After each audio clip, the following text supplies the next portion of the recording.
The United Monarchy is the name given to the Israelite kingdom of Israel and Judah, during the reigns of Saul, David and Solomon, as depicted in the Hebrew Bible. This is traditionally dated between 1050 and 930 BCE. On the succession of Solomon's son, Rehoboam, in c. 930 BCE, the biblical account reports that the country split into two kingdoms: the Kingdom of Israel in the north and the Kingdom of Judah in the south. Modern scholarship has challenged the biblical account using both literary and archaeological evidence, leading to questions about the historicity of some or all of the account. History. According to standard source criticism, a number of distinct source texts were spliced together to produce the current books of Samuel. The most prominent in the early parts of the first book are the pro-monarchical source and the anti-monarchical source. In identifying these two sources, two separate accounts can be reconstructed. The anti-monarchical source describes Samuel to have thoroughly routed the Philistines, yet begrudgingly accepting that the people demanded a ruler, and thus appointing Saul by chiromancy. The pro-monarchical source describes the divinely appointed birth of Saul, and his later leading of an army to victory over the Ammonites, which resulted in the people clamoring for him to lead them against the Philistines, whereupon he is appointed king. Textual critics also point to disparities in the account of David's rise to power as indicative of separate threads being merged later to create a golden age of a united monarchy. David is thought by scholars to have been a ruler in Judah while Israel, comparatively immense and highly developed, continued unfettered. Modern archaeology also supports this view. Most scholars believe the books of Samuel exhibit too many anachronisms to have been a contemporary account. For example, there is mention of later armor, use of camels, cavalry, and iron picks and axes. The historicity of the conquest described in the Book of Samuel is not attested, and many scholars regard this conquest as legendary in origin, particularly given the lack of evidence for the battles described involving the destruction of the Canaanite peoples. Most scholars believe that Samuel was compiled in the 8th century BC based on both historical and legendary sources, primarily serving to fill the gap in Israelite history after the events described in Deuteronomy. This gap in historical record is characteristic of the Late Bronze Age, a period of general cultural impoverishment of the whole Levantine region. Biblical narrative. Origin. According to the Book of Judges, the Israelite tribes previously lived as a confederation under ad hoc charismatic leaders called judges. Abimelech was the first to be declared king by the men of Shechem and the house of Millo, and reigned over Israel for 3 years before he was killed during the Battle of Thebez. According to the biblical account, the United Monarchy was formed when there was a large popular expression in favor of introducing a king to rule over the previously decentralized Israelite tribal confederacy. Increasing pressure from the Philistines and other neighboring tribes is said by the Bible to have forced the Israelites to unite as a more singular state when Samuel anointed Saul from the tribe of Benjamin as the first king. The Bible treats the notion of kingship as having been in anathema at the time, it being seen as one man put in a position of reverence and power, which in their faith was reserved for God. Civil War. According to the second book of Samuel, due to his disobedience to God, Saul's reign was curtailed and his kingdom given to another dynasty. The Masoretic text says that Saul ruled for only 2 years. The Bible portrays Saul as having died in battle against the Philistines. David and Saul had earlier become bitter enemies, at least from Saul's point of view, although the sources describe Jonathan, Saul's son, and Michal, Saul's daughter, as assisting David to escape Saul, ultimately leading to brief reconciliation before Saul's death. Saul's heir, Ishbaal, took over rulership of Israel but, according to Samuel, ruled for only 2 years before he was assassinated. David, who had become king of Judah only, ended the conspiracy, and was appointed king of Israel in Ishbaal's place. A number of textual critics and biblical scholars have suggested that David was actually responsible for the assassination, and David's innocence was a later invention to legitimize his actions. Israel rebels, according to Samuel, and appoints David's son Absalom as their new king.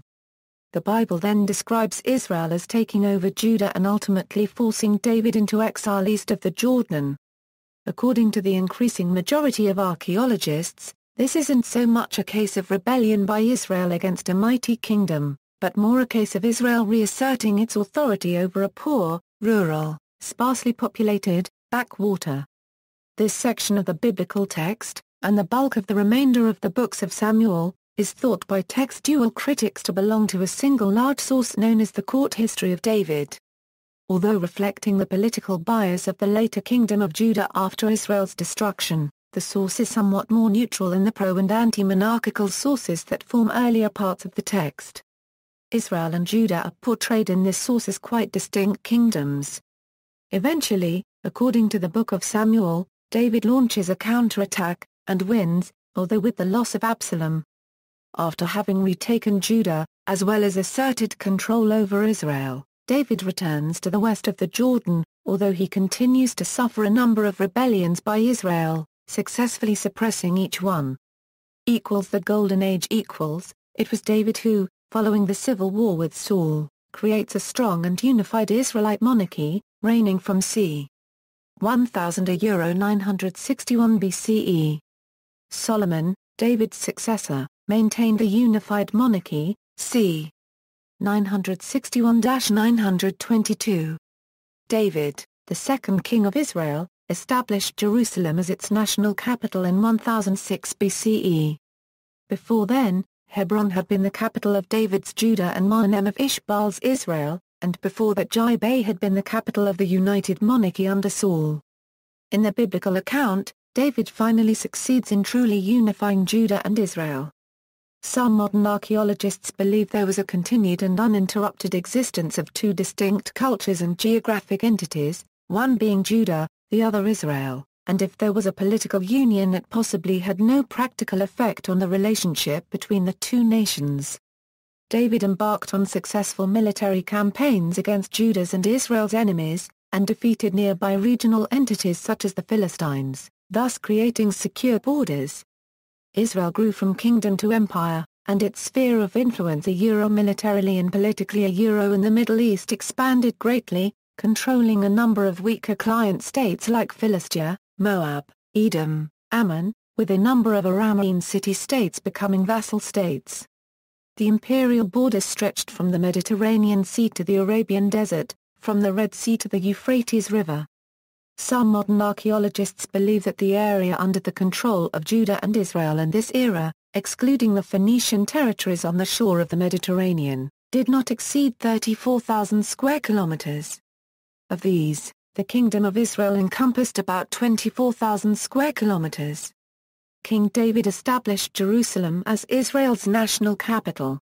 Before then, Hebron had been the capital of David's Judah and Mahanaim of Ishbaal's Israel, and before that Jibeh had been the capital under Saul. Earlier parts of the Bible indicate that Shiloh had been seen as the national capital, which, from an archaeological standpoint, is considered plausible, as far as it being the religious capital. David was succeeded on his death by his son, Solomon, who obtained the kingdom in a somewhat disreputable manner from the rival claimant, his elder brother Adonijah, whom he later had killed. Living up to his name, the rule of Solomon was one in which the nation knew unprecedented peace. Under Solomon, the United Monarchy experienced a period of peace and prosperity, and cultural development. Much public building took place, including the First Temple in Jerusalem.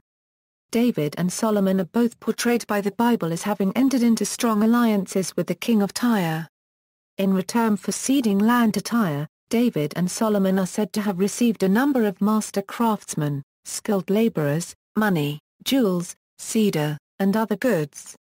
David's palace and Solomon's temple are described as having been built with the assistance of these Tyrian assets, as well as to designs given by architects from Tyre. Solomon is said to have rebuilt a number of major cities, including Megiddo, Hazor, and Jezer. These have been excavated and some scholars attributed elements of the archaeological remains, such as six-chambered gates and ashlar palaces, to this building program. However, later excavation teams at Megiddo have made it clear that these structures are from different and later time periods. Yigal Yadin subsequently concluded that the stables that were once believed to have served the vast collection of horses that Solomon is believed to have kept, were actually built by King Ahab in the 9th century BCE. End of the United Monarchy. Following Solomon's death in c. 926 BCE, tensions between the northern part of Israel containing the 10 northern tribes, and the southern section dominated by Jerusalem and the southern tribes reached boiling point. When Solomon's successor Rehoboam dealt tactlessly with economic complaints of the northern tribes, in about 930 BCE the United Kingdom of Israel and Judah split into two kingdoms, the northern kingdom of Israel, which included the cities of Shechem and Samaria, and the southern kingdom of Judah, which contained Jerusalem. With most of the non-Israelite provinces achieving independence. The Kingdom of Israel existed as an independent state until 722 BCE when it was conquered by the Assyrian Empire, while the Kingdom of Judah existed as an independent state until 586 BCE when it was conquered by the Babylonian Empire. Chronology. Many alternative chronologies have been suggested, and there is no ultimate consensus between the different factions and scholarly disciplines concerned with this period, as to when it began or when it ended. Most historians follow either of the older chronologies established by William F. Albright or Edwin O. Thiel, or the newer chronology of Gershon Galil, all of which are shown below. All dates are BCE. Thiel's chronology generally corresponds with Galil's chronology below with a difference of at most 1 year. Archaeological record. According to Israel Finkelstein and Neil Silberman, authors of the Bible Unearthed, the idea of a united monarchy is not accurate history but rather creative expressions of a powerful religious reform movement, possibly based on certain historical kernels. Although in a later book Finkelstein and Silberman do accept that David and Solomon were real kings of Judah about the 10th century BCE, they cite that the earliest independent reference to the Kingdom of Israel is about 890 BCE, while for that of Judah is about 750 BCE. This is supported by Tubb, who argues that the United Monarchy is a created Golden Age written during the exile. He accepts the historicity of David and Solomon but cautions that they must be seen, however, as local folk heroes and not as rulers of international status. However, Adele Berlin and Marcus Vibretler wrote an essay, based on the work of Michael D. Coogan and Carol A. Newsom, stating that the archaeological record confirms the historicity of the narrative of increasing centralized authority over Israel during the 10th century BCE. Textual analysis of the Bible discloses some archival and other details that can be correlated with the archaeological record and are consistent with the framework of events presupposed by narrative.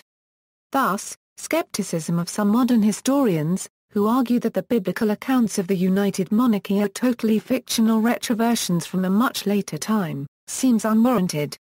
KUHRT reviews the general lack of archaeological evidence for the United Monarchy and concludes, there are no royal inscriptions from the time of the United Monarchy, and not a single contemporary reference to either David or Solomon. Against this must be set the evidence for substantial development and growth at several sites, which is plausibly related to the 10th century. Kenneth Kitchen reaches a similar conclusion in his review of the evidence, arguing that the physical archaeology of 10th century Canaan is consistent with the former existence of a unified state on its terrain. In August 2015, Israeli archaeologists discovered massive fortifications in the ruins of the ancient city of Gath, the supposed birthplace of Goliath.